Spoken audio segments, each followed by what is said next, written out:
नमस्कार दोस्तों, मेरा नाम है विपिन गुरु। आप सभी लोग देखना शुरू कर चुके हो विपिन गुरु चैनल, जहां मिलती है आपको ढेर सारी जानकारी एस्ट्रोलॉजी के बारे में। तो आज हम बात करने वाले हैं जुपिटर के ट्रांजिट के बारे में। यानी 1 मई 2024 को जुपिटर का ट्रांजिट हो रहा है वृषभ राशि यानी कि टॉरस साइन में, और इसका क्या प्रभाव रहने वाला है धनु लगन वालों के ऊपर, इसके बारे में आज हम चर्चा करेंगे। अगर आपका धनु लगन है तो ये वीडियो आपके लिए बहुत खास होने वाली है। देखिए, जिन लोगों का भी धनु लगन है उनके छठे भाव में वृषभ राशि आएगी और वहीं पर गुरुदेव बृहस्पति गोचर करेंगे। सबसे पहले जहां पर गोचर करेंगे, क्या रिजल्ट रहेगा वहां बैठने के बाद गुरुदेव बृहस्पति का, उसके बाद वहां से 3 दृष्टियां डालेंगे अलग अलग भाव के ऊपर, उनके बारे में हम चर्चा करेंगे। सबसे पहले तो कहां गोचर कर रहे हैं, छठे भाव में कर रहे हैं, और छठा जो भाव है वैसे त्रिक भाव है, और यहां पर क्रूर और अशुभ प्लैनेट ज्यादा बेहतर फल दे पाते हैं, और गुरु एक शुभ ग्रह है, यहां पर ज्यादा अच्छा फल नहीं दे पाएगा। अब छठा जो भाव है रोग शत्रु कर्जे को दर्शाता है, और गुरुदेव जो कि हमारे बड़े बुजुर्गों को दर्शाते हैं छठे भाव में आकर के गोचर कर रहे हैं इस ट्रांजिट के दौरान। तो आपके बड़े बुजुर्गों के साथ या तो आपके मतभेद हो सकते हैं, या फिर बड़े बुजुर्ग बीमार हो सकते हैं आपके, या फिर कर्जे में चले जा सकते हैं आपके बड़े बुजुर्ग, आपके पिता, आपके दादा, बड़े बुजुर्ग जो भी हैं। छठा जो भाव है रोग शत्रु और कर्जे को दर्शाता है, या फिर आपके साथ बड़े बुजुर्गों की क्लैशेस हो जाए, मतभेद हो जाए, क्योंकि छठा घर शत्रु का है और गुरु वहीं पर आ गया है, बड़े बुजुर्ग आ गए वहीं पर, तो उनके साथ शत्रुता हो जाए, लड़ाई झगड़े हो जाए।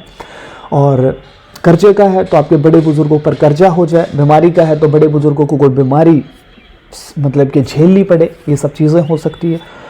गुरु जो है गोल्ड को दर्शाता, सोने को, तो गोल्ड लोन खासा आपको परेशान कर सकता है। अगर आपने गोल्ड लोन रखा है तो फिर ऐसा देखने को मिल सकता है कि आप देखिए कि भैया यार गोल्ड लोन तो करवा रखा है, लेकिन इसकी EMI टाइम पे जा नहीं रही है और ये हाथ से निकल ना जाए। ये थॉट्स आपके माइंड में आ सकते हैं, ऐसा कुछ देखने को मिलेगा। अब छठे भाव में गुरु ये बैठ गए हैं तो कोई ना कोई रोग आपको, कोई शत्रु, कोई ना कोई आलोचक आपको परेशान कर सकता है। अब ये भाव पावर का घर है। अब गुरु यहाँ बैठ करके ज़्यादा सा आपको पावर तो दे पाएंगे है नहीं, और जो आपके शत्रु हैं वो ज़्यादा शक्तिशाली हो जाएंगे और उनके ऊपर आप हावी नहीं हो पाएंगे। तो आपके जो आलोचक हैं, शत्रु हैं, वो आपको खासा परेशान कर सकते हैं। और छठे भाव में ये जो गुरु बैठे हैं, इसका पॉजिटिव जानने की हम कोशिश करते हैं कि ऐसे में आप थोड़े से आलसी हो जाएंगे और कुछ एक चीज़ें आपको मिल जाएंगी, मतलब कि चाहे बड़े बुजुर्गों से मिल जाए आपको, चाहे आपको किसी की सहयोग मिल जाए, क्योंकि यहाँ से गुरुदेव बृहस्पति सेकंड हाउस को देखेंगे और धन में कहीं ना कहीं वृद्धि करेंगे, धन की प्राप्ति कराने की कोशिश करेंगे। तो हो सकता है कोई ना कोई व्यक्ति कहीं ना कहीं से आपका धन का जुगाड़ हो जाए, जिससे आप अपने आसपास का जो भी आपकी जो चीज़ें आपको चाहिए वो आपको मिल जाए। तो ये चीज़ देखने को मिलेगी, और कुछ एक चीज़ें ऐसी होंगी जो आपको बैठे बैठाए मिल सकती है। तो छठे भाव में गुरुदेव बृहस्पति बैठ करके 5वीं दृष्टि 10वें भाव के ऊपर डालेंगे। अब 10वां जो भाव आपकी जॉब का है, आपके कर्म स्थान का है, तो ऐसा हो सकता है कि आपको, वो कहते हैं ना कि आवश्यकता आविष्कार की जननी है। अब यहाँ पर गुरु बड़े बुजुर्गों को मतलब कि थोड़ा सा परेशान कर रहे हैं, आपके धन में थोड़ा सा ऊपर नीचे हो रहा है, थोड़ा सा परेशानियां बढ़ा रहे हैं, तो लेकिन यहाँ से 10वें भाव को देख रहे हैं, तो आप एफर्ट डालें और आपको जॉब मिल जाए, क्योंकि 10वां भाव जॉब का है, आपके कर्म क्षेत्र का। हम जिंदगी में जो भी काम करते हैं और हमारी लोगों के सामने क्या इमेज क्रिएट होती है, इट्स 10th हाउस। तो आपके मान सम्मान में वृद्धि हो सकती है, क्योंकि गुरुदेव बृहस्पति यहाँ से 10th हाउस को देख रहे हैं। तो आपके मान सम्मान में वृद्धि होगी, कामकाज के लिए ये सिस्टम ठीक रहेगा, खासतौर पे जॉब के लिए बहुत अच्छा रहेगा। प्रमोशन आपकी हो सकती है अगर आप पहले से ही जॉब कर रहे हैं। और 10वां भाव आपके बॉस का भी है। हम जो भी जहाँ भी जॉब करते हैं वहाँ हमारा कोई बॉस है, हमसे बड़ा है पोस्ट में, वो 10th हाउस में, और वहीं पर गुरु देख रहे हैं, तो आपका जो बॉस है वो आपका सहयोग कर दे आपकी प्रमोशन के लिए, या फिर आपको वैसे कोई सहयोग कर दे, तो जॉब के लिए बहुत अच्छा, आपके मान सम्मान के लिए बहुत अच्छा, आपकी प्रमोशन के लिए बहुत अच्छा है। अगर आप बेरोजगार है तो आपको कोई जॉब वगैरह मिल सकती है, ये भी चीज़ देखने को मिल सकती है, तो आपको फ़ायदा निकल करके आएगा। और आपके पिता की अगर मैं बात करूँ तो कहीं ना कहीं से पिता को सहयोग मिल सकता है धन का, क्योंकि दूसरा जो भाव है पिता की सेविंग का है। तो ऐसा हो सकता है कि पिता के ऊपर एकदम कोई सिस्टम मतलब कि कुछ मतलब परेशानी आए, और 10th हाउस को गुरुदेव बृहस्पति देख रहे हैं, तो कहीं ना कहीं से कोई ना कोई सपोर्ट मिल जाए, ये चीज़ देखने को मिल सकती है। और प्रमोशन के लिए, आपके कामकाज के लिए बहुत अच्छा रहेगा, जॉब के लिए बहुत अच्छा है। और यहाँ से अब बात करते हैं, छठे भाव में बैठे हैं तो आपके लोन को भी बढ़ा रहे हैं यहाँ पर गुरु जुपिटर। और अब बात करते हैं दूसरी जो दृष्टि है 7वें घर की, इनकी 12वें भाव के ऊपर पड़ रही है। और 12वें भाव के ऊपर पड़ रही है तो ऐसा देखने को मिल सकता है कि आप कुछ ज़िंदगी में एकदम से बदलाव होगा, चेंज होगा। हो सकता है कि आपकी ट्रांसफ़र हो जाए, जहाँ आप जॉब करते हैं जॉब छोड़ के दूसरी जगह चले जाएं आप, वहाँ से आपको और मतलब कि प्रॉफिट हो, ऐसा कुछ हो, या फिर आपको जॉब चेंज करनी पड़े। और हो सकता है, देखिए 12वां जो भाव इन्वेस्टमेंट का है, तो आप कहीं ना कहीं कोई ना कोई इन्वेस्टमेंट कर दें।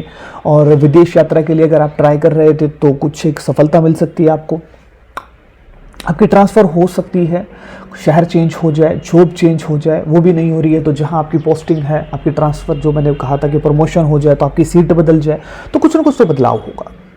ये जो टाइम है, ईएमआई आप शुरू करवा ले। छठा भाव में गुरु बैठे हैं तो लोन दे रहे हैं, और 12वां भाव ईएमआई का है, तो आप कुछ ऐसा करें कि भाई आप लोन करवा लें और आपकी ईएमआई शुरू हो जाए, क्योंकि 12वां भाव आपका इंटरेस्ट है जो हम ईएमआई के साथ पे करते हैं, तो वो चल पड़े 12वें भाव से। कोई इन्वेस्टमेंट आप कर सकते हैं।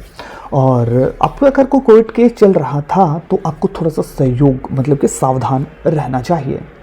अगर आप विदेश यात्रा के लिए एफर्ट डाल रहे थे तो आपको फ़ायदा हो सकता है, आपको सफलता मिल सकती है। 12वां जो भाव है लॉस का है, तो आप, और छठे भाव में गुरु बैठे ही हैं, छठे भाव को वैसे बिगाड़ रहे हैं और 12वें भाव को वैसे देख रहे हैं, तो आपको थोड़ा सा सचेत रहना चाहिए। मतलब कि कोई एकदम से कोई पैसा लगा करके कोई बिजनेस वगैरह नहीं करना चाहिए, नहीं तो आपको लॉस हो सकता है और फिर उसके बाद आपको परेशानी आपकी बढ़ सकती है। इस चीज़ के लिए आपको थोड़ा सा सहयोग, मतलब कि सावधान रहना चाहिए। 12वां जो भाव है बाहरी लोगों का भी है, मतलब कि आपके कॉन्टैक्ट्स का है, बाहरी लोगों का, जिन्हें आप जानते नहीं हैं है ना, इन सब चीज़ों को दर्शाता है। यानी कि कुछ लोगों को हम जानते हैं, हमारे दोस्त हैं, हमारे रिश्तेदार हैं, हमारे रिलेटिव हैं, लेकिन कुछ लोग ऐसे होते हैं कि हम जब मुश्किल में पड़ जाते हैं तब वो हमारी ज़िंदगी में एंट्री करते हैं और एकदम से हमें निकाल के ले जाते हैं।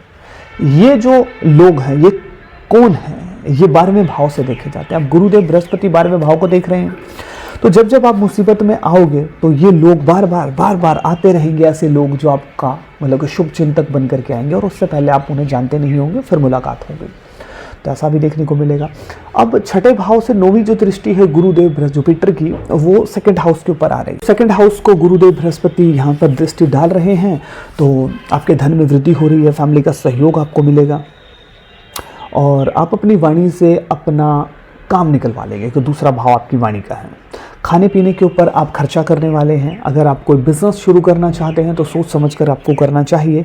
और सेकंड हाउस को देख रहे हैं तो ऐसा देखने को मिलेगा कि आपका जो शब्द हैं उनको आप ऐसे बखूबी तरीके से इस्तेमाल करेंगे कि चाहे आपका जॉब का काम हो, चाहे आप डैमेज कंट्रोल कहीं पर कर रहे हो कि चीज़ें ख़राब होगी और आप अपने शब्दों से चीज़ों को ठिकाने लगाना हो, चीज़ों को मतलब सेट करना हो कि भैया ये तो गलती हो गई, अब शब्दों के साथ हम मतलब चीज़ों को ठीक कर सकते, तो आप बखूबी करते नज़र आएंगे। और सेकंड हाउस को देख रहे हैं तो धन कहीं न कहीं से आपके पास आएगा, और जब धन आना शुरू हो जाता है तो बहुत सी मुश्किलें, परेशानियां ख़त्म हो जाती हैं। अब हम बात करते हैं कि जिन लोगों का भी धनु लगन है उन्हें उपाय क्या करने चाहिए। देखिए, आपको 6 हल्दी की गांठ मंदिर में पहुंचानी चाहिए। आपको पीपल के वृक्ष में पानी डालना चाहिए। दोनों कानों में आप सोना धारण कर सकते हैं। हल्दी या केसर का तिलक आप लगा सकते हैं। अगर रिलेशनशिप में चल रही हैं दिक्कतें तो आपको गाय को हरे रंग का चारा डेली खिलाना चाहिए, 1 साल लगातार खिलाना चाहिए। गाय के लिए पानी की टंकी की व्यवस्था करवानी चाहिए। और वीडियो आपको कैसे लगी कमेंट सेक्शन में जरूर बताइएगा। मिलता हूँ किसी नई और बेहतर वीडियो के साथ। जय श्री कृष्ण।